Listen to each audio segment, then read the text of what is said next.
And I begin as the second step as empathy.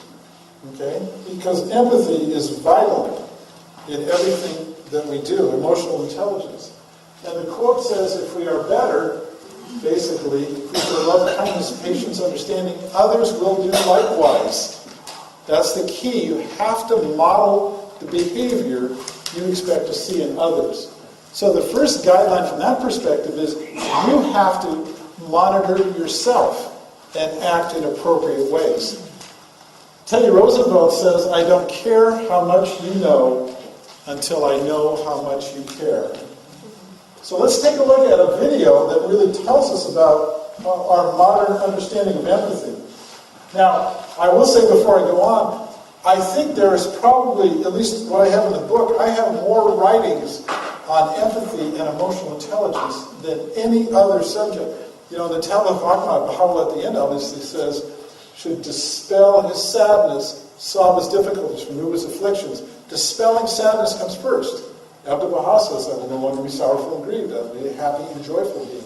The choice we have in how we feel, that's the modern psychology of emotion, is the choices that we make emotionally. But let's take a look at empathy then and see what we know.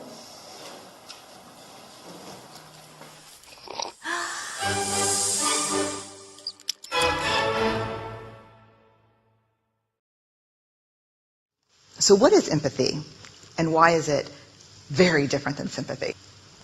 Empathy fuels connection. Sympathy drives disconnection. Empathy, it's very interesting. Teresa Wiseman is a nursing scholar who studied professions, very diverse professions where empathy is relevant, and came up with 4 qualities of empathy. Perspective taking, the ability to take the perspective of another person or recognize their perspective as their truth. Staying out of judgment, not easy when you enjoy it as much as most of us do.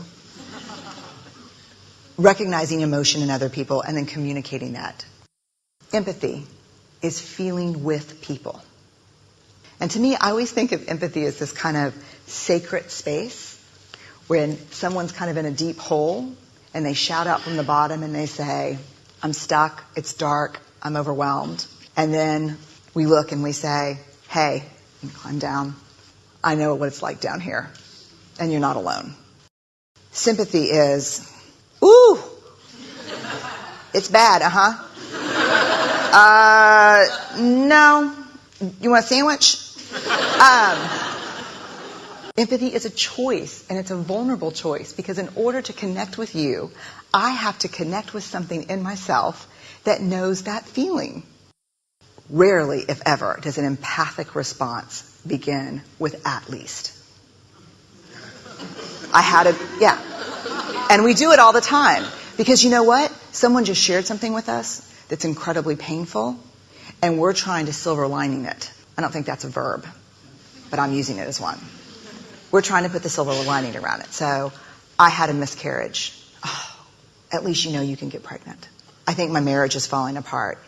At least you have a marriage. John's getting kicked out of school. At least Sarah is an A student. But one of the things we do sometimes in the face of very difficult conversations is we try to make things better. If I share something with you that's very difficult, I'd rather you say, I don't even know what to say right now, I'm just so glad you told me. Because the truth is, rarely can a response make something better. What makes something better is connection.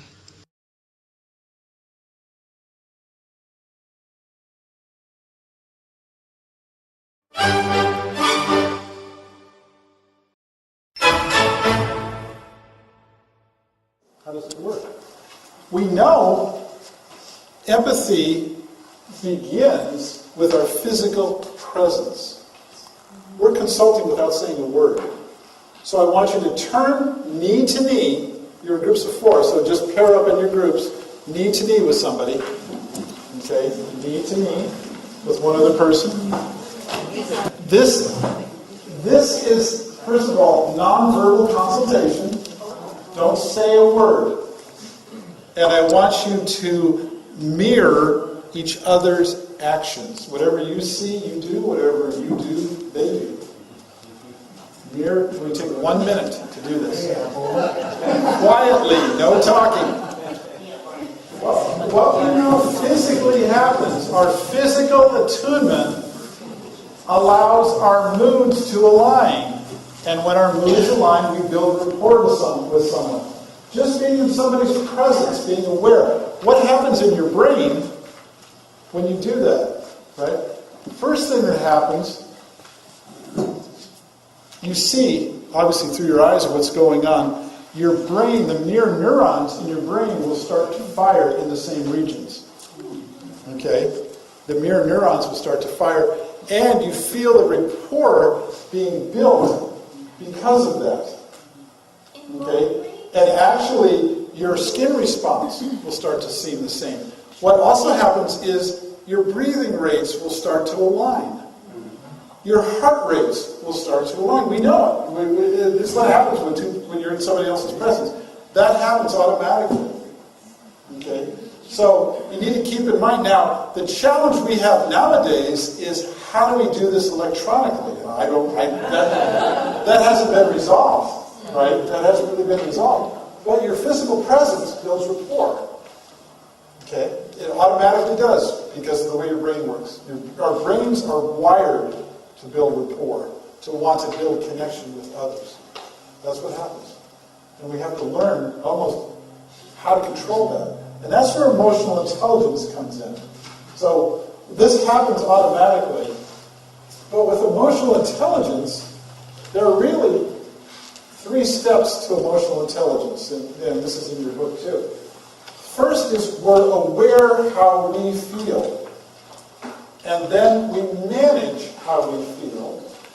And then we are aware of how others feel.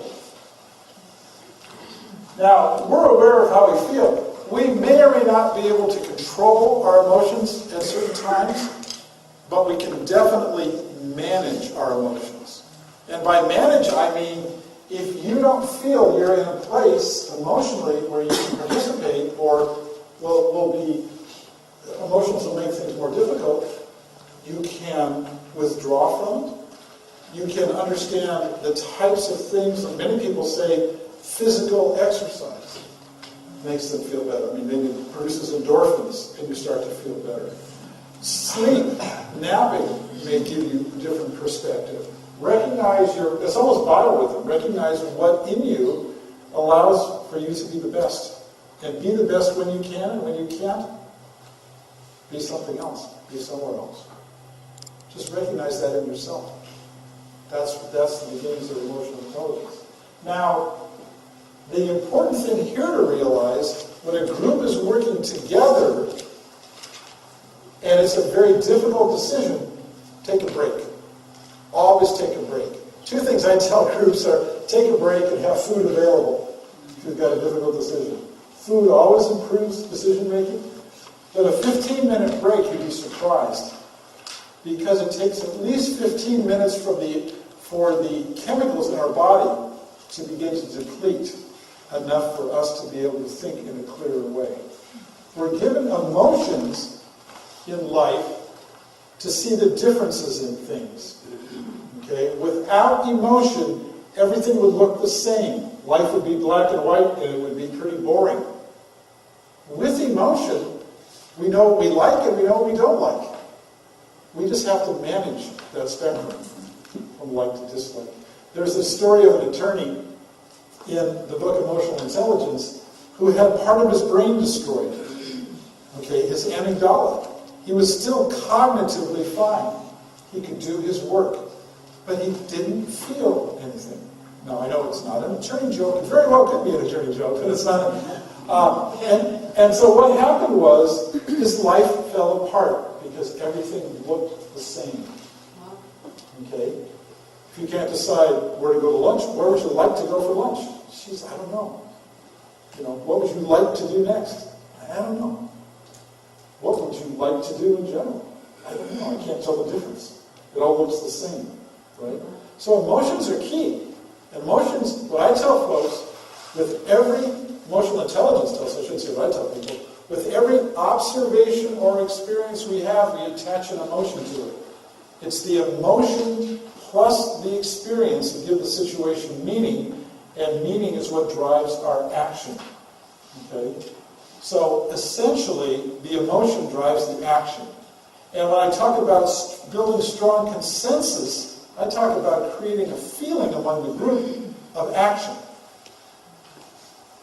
Okay, more than just in our rational mind. Oh yeah, this makes sense. Oh yeah, we should do this. Oh yeah, there's no other course we should take. Yeah, I think this is what we need to do. Right? What type of actions you get there? Nobody shows up.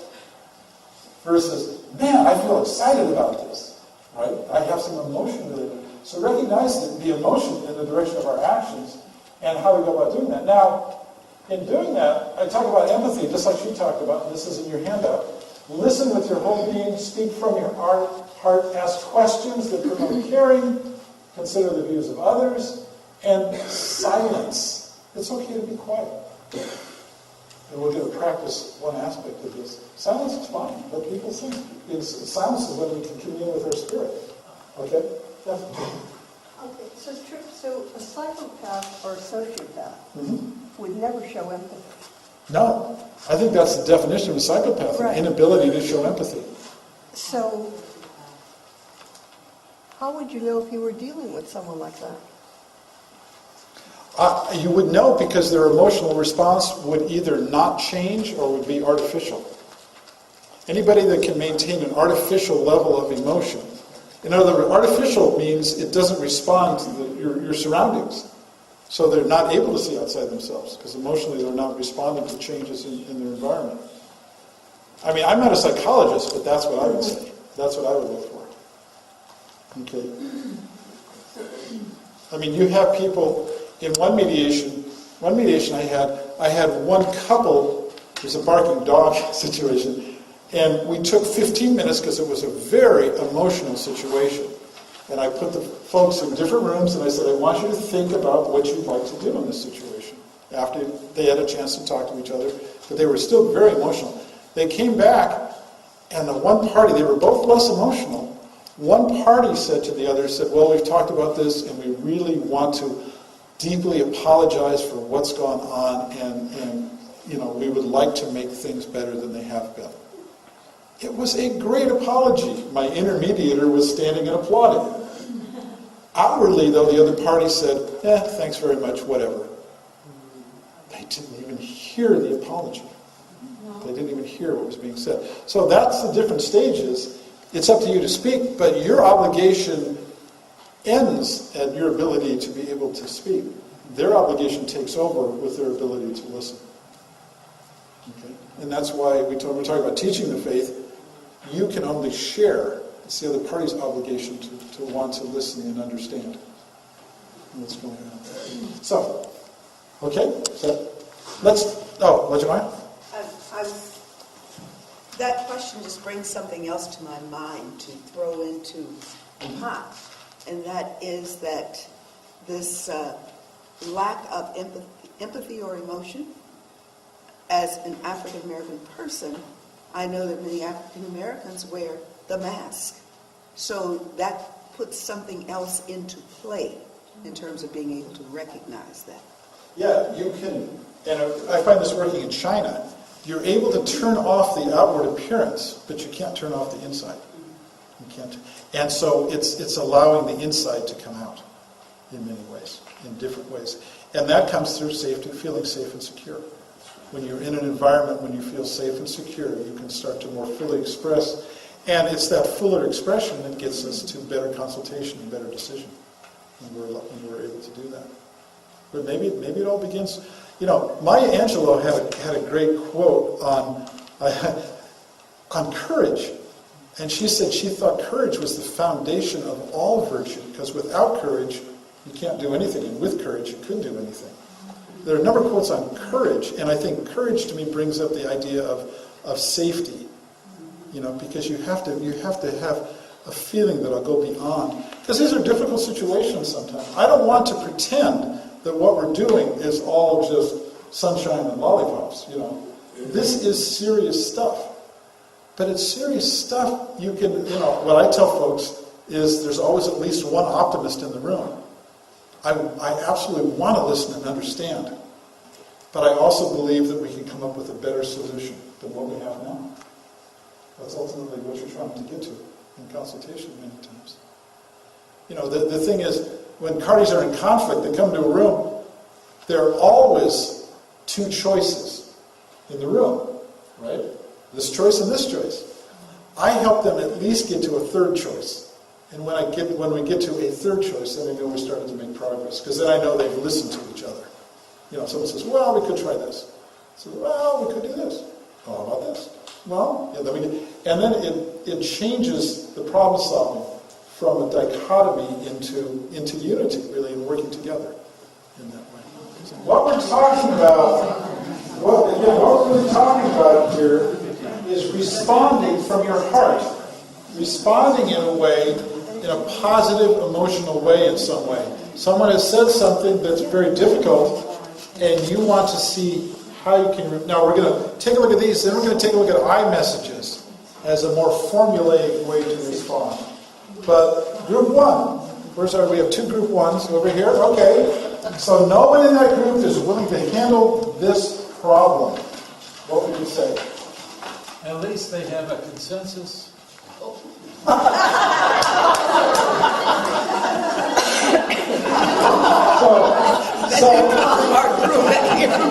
So you flip that on the positive side. Wow, that's great. They all agree. Okay. Now, do we have a little different response? Right, here we go. What does handle mean in this context? Are you asking me? Well, or you're asking them? I'm asking them, because they're saying they're not willing to handle the problem. Okay. What does handle mean? Okay, In good. some cases, handle means, make it go away. Okay. And other people don't think that's handling it.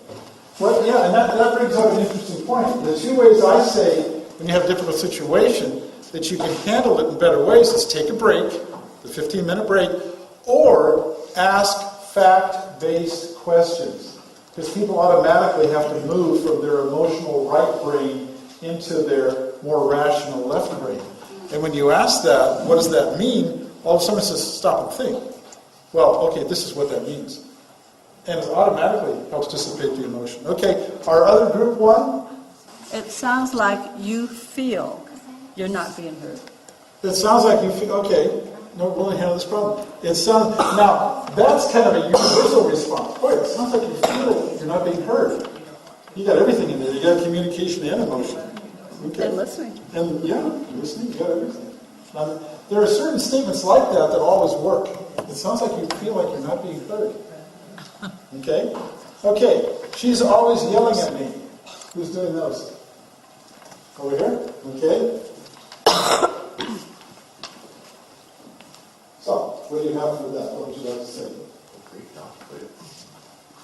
Well, we took it in more of a, say like a husband and wife or a relationship context, and she's always yelling at me.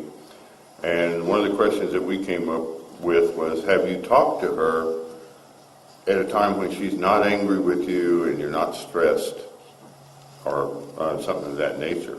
Okay. Okay. Yeah, and the reason we're going to do one exercise, you always want to begin by at least acknowledging the feeling in some way. It doesn't have to be a lot. It can be as simple as a head nod, recognizing it. Or boy, that must be difficult. Or I hear how you feel. But that feeling needs to be acknowledged. That's the importance in empathy. Okay, our other group two is where? Okay, spokesperson.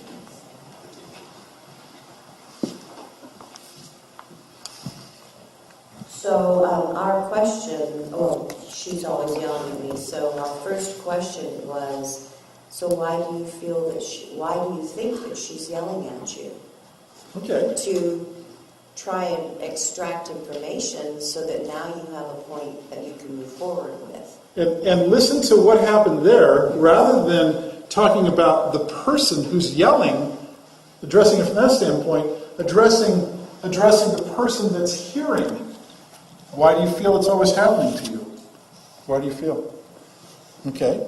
Okay. Third question. That's just the way men or women are. I'm going to stand back from that question. Okay.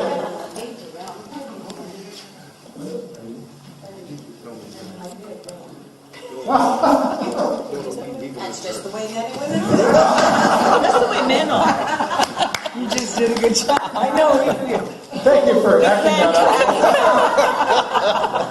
Well, I think we had a hard time understanding, what we were supposed to be doing. Sure. So we did a lot of, mostly what we came up with was trying to respond with well, what's positive about men or what's positive about women.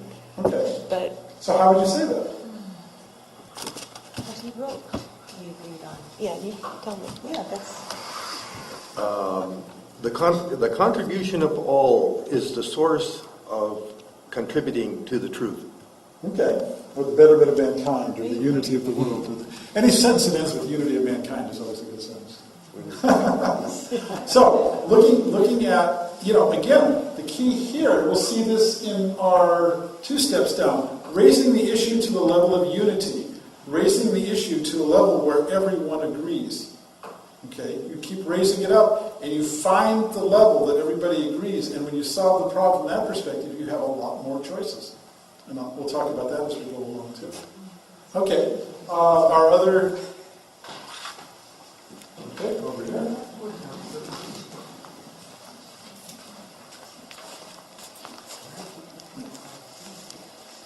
To start out with a question that focuses on intellectual, we responded to that question saying, what causes you to say that? Which would get at the mental state of the speaker. And then moving into an emotional level, we thought we could ask, start with an acknowledgement, something like, we might sometimes feel that way, or that's understandable at times, it's some kind of acknowledgement, and then saying, what feeling do you have when you say that? And then moving into this response, meaning a statement instead of a question, we could say, thanks for sharing that, it seems you've had some interesting experiences. We could say, I sympathize. We can say, I've often wondered about that. Okay. I've often wondered about that. That's an interesting perspective. Okay. So thinking about those things, thinking about responding ways, the key here initially is don't solve the problem. And we're going to see a video around that after lunch. Don't solve the problem right away. A lot of times people just come running in and say, okay, I know exactly what's going on and this is what we need to do. And they don't listen to the feelings, they don't understand the issue, and they don't develop any choices. That's the essence. And that, if you want to build unity around decisions, you need the type of a formula. You need to understand completely what's going on, what are the choices you have available, and what is the best decision you can make. Okay, last one. By themselves. People here are cold and unfriendly. Okay? What do you say if you've heard that? Spin the microphone. I'll put the microphone on the table wherever it points. Well, we had a hard time on this one because the very first thing we were thinking of is if you acknowledge that you can't acknowledge that people around here are cold and unfriendly, then you're opening it up for backbiting and contention. So we were trying to figure out a way, and I think that towards the end of our conversation, some comments were made, and it's kind of like, well, you might come up with one of two things. Like if you've never been around this situation, I'm new around here. What makes you feel that way, or what gives you that feeling or that impression? And hopefully they won't get into specifics, but just whatever.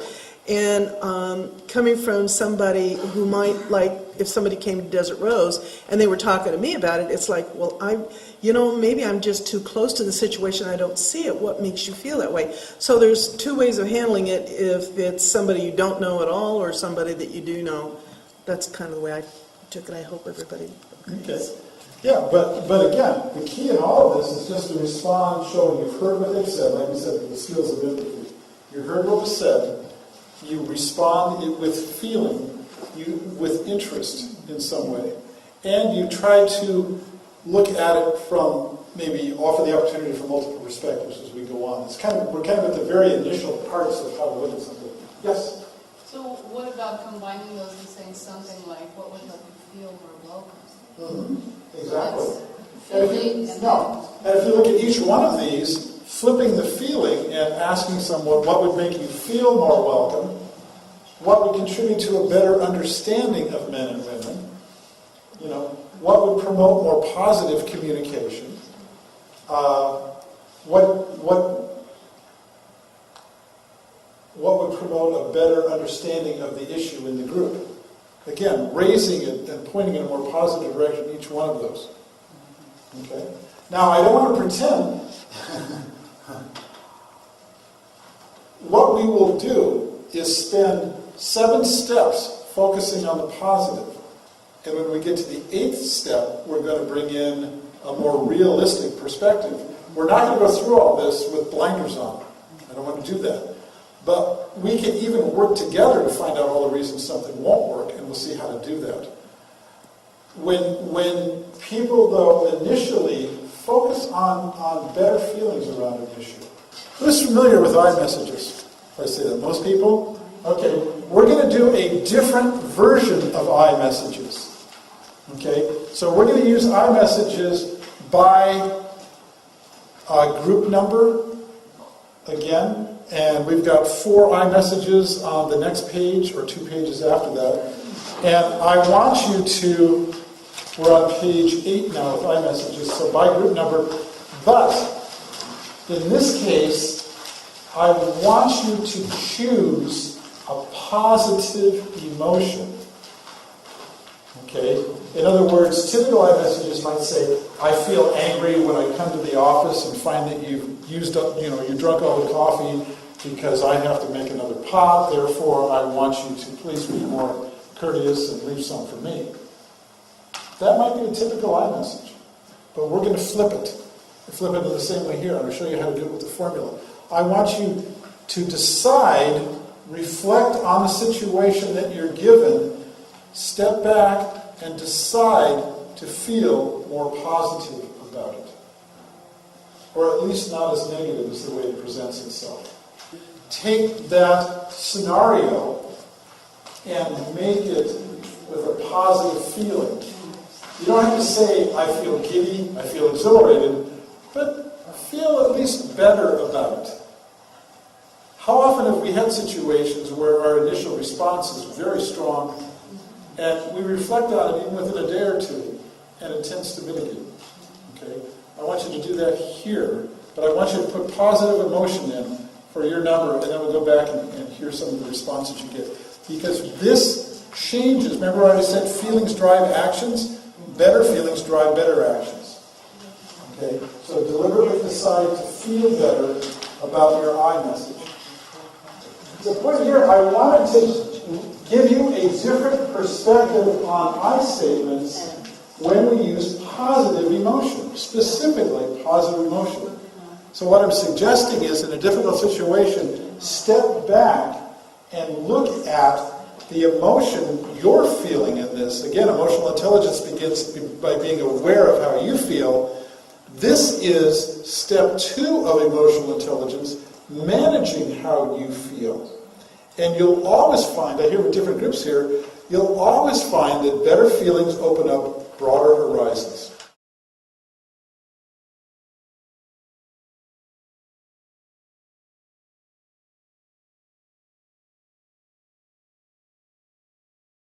Okay. I feel grateful when you're here making copies because it helps me see I could get my things done more in advance and use fewer copies.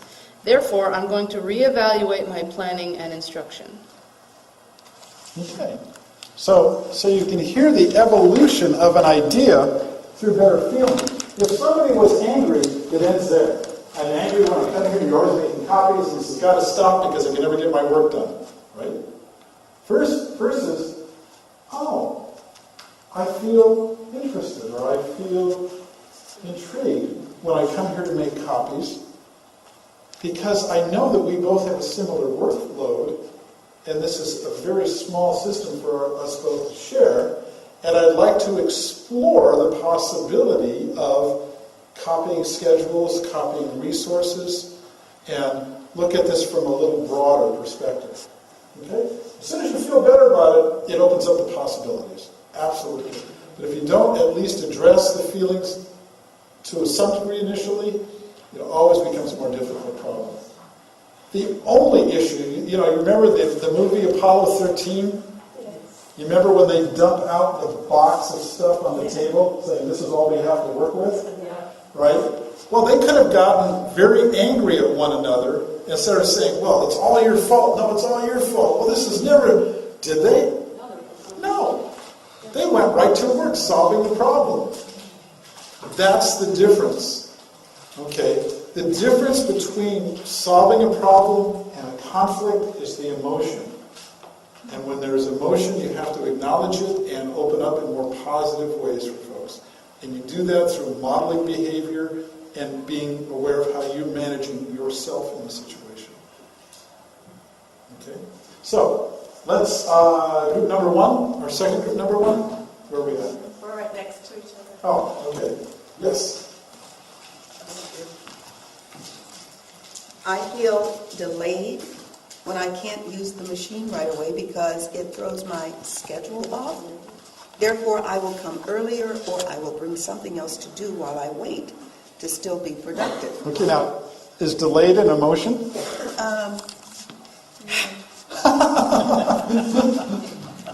No, but when I say feel positive about it, feel deliberately, at least raise your emotion up a couple of steps.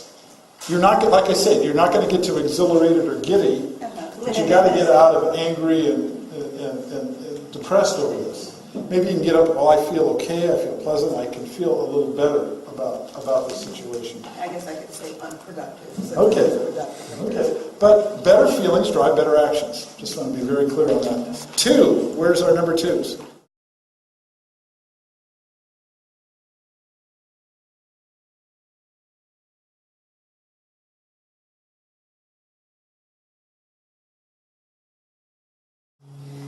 I feel pleased when we spend time together because you're so much fun.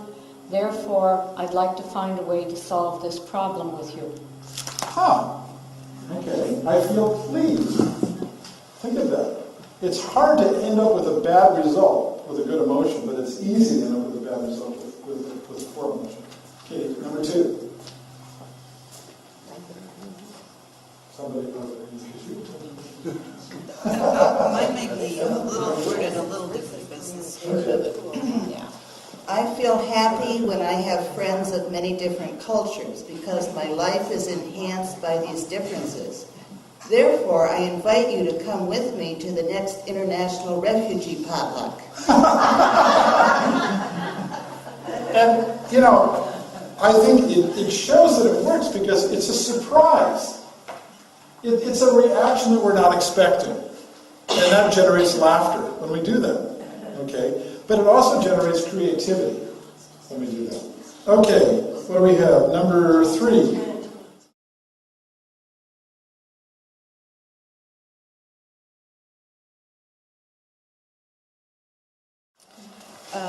I feel relieved when you feel able to decline because it avoids possible unpleasantness at the party. Therefore, thank you so much for being honest. Okay. Well, thank you so much. We try to always, ending by saying, therefore we'll be friends forever and we'll always get together. But you were honest in the response for the I statement. When we talk about different guidelines, honesty is right at the top. We want to be honest about we interact in that way. I feel happy when we all can be together because I love or value our friendships. Therefore, can we find a way to make this happen? Okay. Those emotions automatically open doors. I think you can see in so many ways empathy opens doors. Okay, it helps create possibilities. You're interested in what somebody else has to say. Okay, and finally, number 4.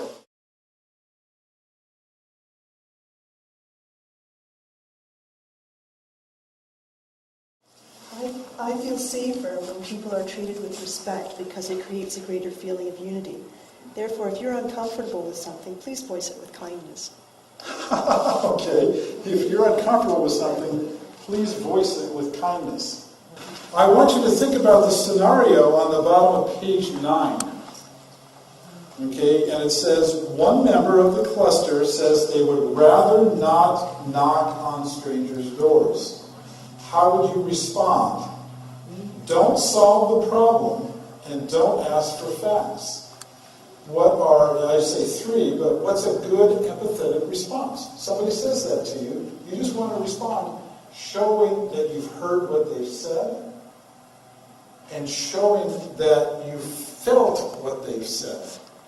How about, I feel pleased that you have the courage to share how you feel. I feel pleased that you have the courage to share how you feel.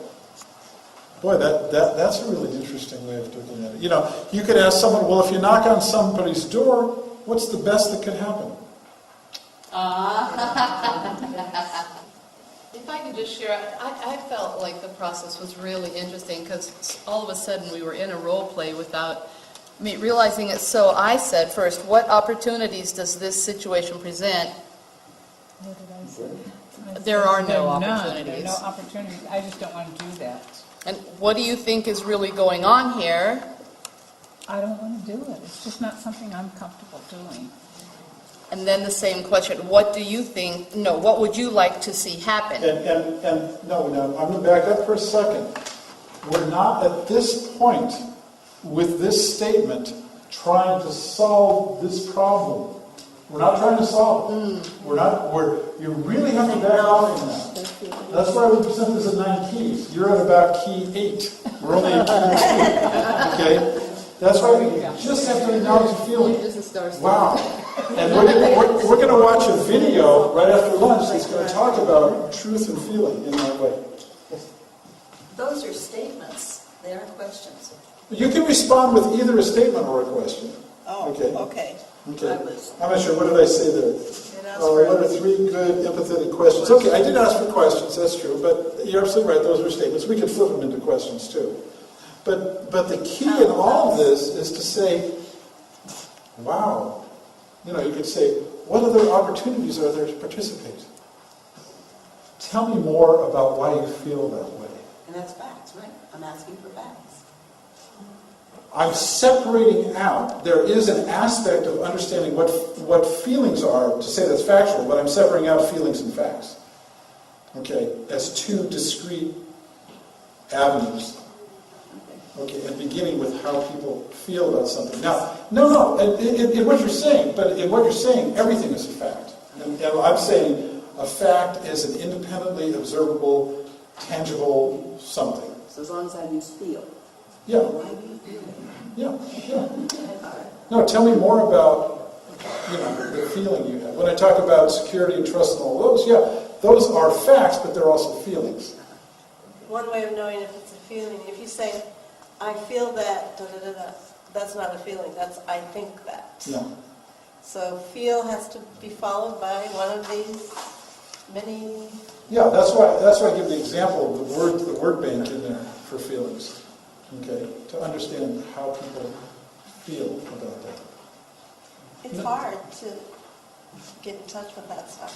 And some people feel very uncomfortable about helping another person identify their feelings. Mm-hmm. Yeah. It's a new skill. Well, and I don't want to suggest that we're psychologists or therapists. Yeah. That we're saying, well, how long have you felt that way? Tell me more about that. In the therapeutic way. But I do want to say, just stay on the feeling for a minute. Now, I want to understand, the reason I talked about I statements is I wanted to show the power of positive thinking. As soon, it's always a surprise. Normally I do it both ways, but we don't quite have time to do that. But we did the positive feeling. I feel pleasantly surprised. I feel happy. I feel, satisfied. I feel, you could have all the different levels of emotions in there. I feel good. I feel great.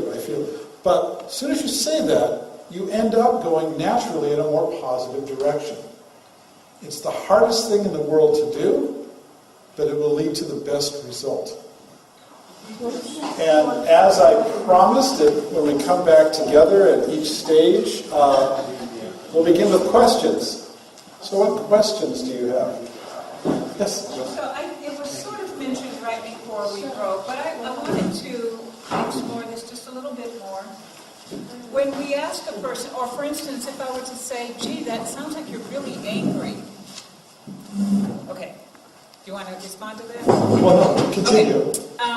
And the other person objects strenuously to me suggesting that he could be angry. Then what? Well, let me tell you, and I didn't mention this before, never name someone else's feeling. Let them name it themselves. So it's fine to say, how do you feel about this? But don't say, well, you must be angry or mad or upset or even happy or whatever. Let people name their own feelings for themselves. So I wouldn't even suggest that, I wouldn't even say anything around what he's feeling, or I would find a way to do it. How are you feeling about this? Now, what if he just yelled at you? So how do you feel? So you know how they feel because they yelled at you. Okay. But you still, what you know when somebody yells is this is really a strong concern. Okay. You don't know that, so you don't want to start down a path where you must be angry. No, I think we ought to take action right now because I feel this is vital. Okay. Somebody who's excited and angry may appear the same in some ways. Hey, I'm frustrated because we need to go out and take action, rather than, boy, I'm frustrated because this is the action we're supposed to take. But you can have it for different, so to whatever extent possible, allow people to name it themselves. How are you feeling about this? Now, it sounds like you're really concerned over what's going on. Okay? But let them at least name it. Unless it's obvious enough to say, wow, you really enjoy this, or boy, this really frustrates you. Or burst into tears. Yeah. That might be okay. Yeah. Concern is a feeling. What's that? Concern is a feeling. Okay. You feel something. Oh, when I said that? Yeah, I think concern is a little broader, gentler blanket. Yeah, of course you don't want to go in really heavy duty. Yeah, hand me the gun and step away. That type of thing. No, I mean, you know what they say, and you know what's interesting? What's interesting, you may not be aware of this, I think I even have it, and this is a very sad fact, okay? But every high school or every school shooter has said the same thing. And I even cut out the Virginia Tech shooting from a few years ago when he said this same thing. What do they all say?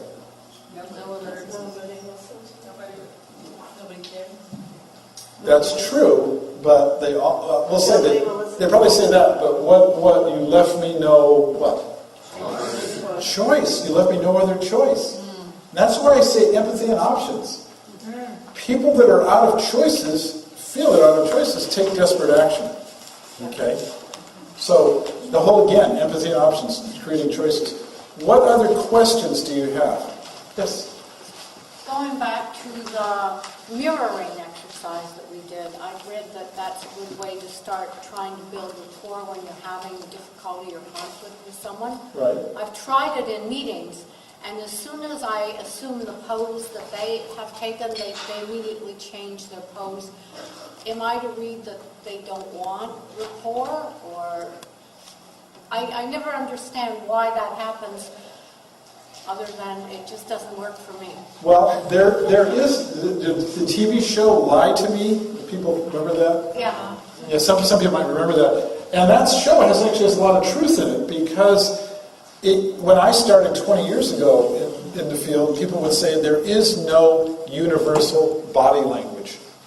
Now what they found is there really are some universal aspects of body language. The one thing we know, up by your eyes here, when you have crow's feet, well, people that are authentically smiling, you can see it. Look to the corner of their eyes. People that are just going, just smiling and not really sincerely. But people that are really happy smiling, you see it in the corner of their eyes. Okay, except too much Botox prevents people from looking authentic. But there's absolutely true in that show. I mean, what that show is trying to do was demonstrate the current science of what we know about both spoken language and body language, and how people express themselves. They have a lot of things in there. They talk about non-contracted language and different verbal expressions, as well as the way people appear. Now, when I say mirror somebody, you have to be careful with that and be very subtle with that, and don't mirror all aspects of them.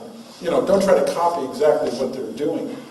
But if they have a concerned look, well, you have a concerned look too, maybe. Or if you have to try to build an interest, some type of common ground. Now, if there's you and it's with an LSA and there's 8 other people in the room, well, you can't mimic 8 other people because you're going to look like you're going crazy with sign language. But showing honest concern. I mean, what I'm saying is you're consulting with a simple head nod. You're consulting in your presence. You're consulting with your interest. So it does happen. And we'll actually do another nonverbal exercise tomorrow morning. Several of those. We'll do several other nonverbal forms of consultation to show you for participation and for coming to a full consensus. Show you different ways to do that. So, anyway, questions on empathy? Questions on guidelines? Questions on anything so far? No? Okay. Oh, sure. Now, in this exercise, we were asked on that one to come up with a positive beginning for those things. Right. It's bringing a question to my mind of, are you being untrue to yourself when you're not expressing your true feelings? Because the first feelings that I got from some of those questions, they weren't positive feelings. Yeah. I was saddened that people would have any kind of like racial problem or anything like that, or wouldn't want you to hang around with those kinds of people. And that was my first honest opinion, was I was very sad about it. And then when you told us to find something positive about it, then I was just wondering, is it kind of being untrue to yourself? Well, feelings evolve. We all know we've had deeply meaningful things in our lives that have happened to us that we might feel differently about now. Absolutely. I mean, when my mother passed away, I was a wreck for a week. But it doesn't stay. People that hold on to feelings where it's constantly in that mode are bypassing, in many ways, their emotion and almost driving their feelings through, this is how I should feel. And it's especially true with representatives. Earlier I mentioned in an open meeting law, I want to hear directly from people that have been, are involved with this issue versus the representatives of those people. People that are directly involved in it, you hear the emotion and then they kind of move through that. People that are getting paid to be concerned, they're concerned all the time, and they're always handling the table, and because they're getting paid to be that way. Okay? So there's a difference between the emotional transition that takes place with people that are experiencing something firsthand and those that are maybe representing others that might be experiencing that. And I say that, if people don't change in their low level of intensity in some way, they're psychopath.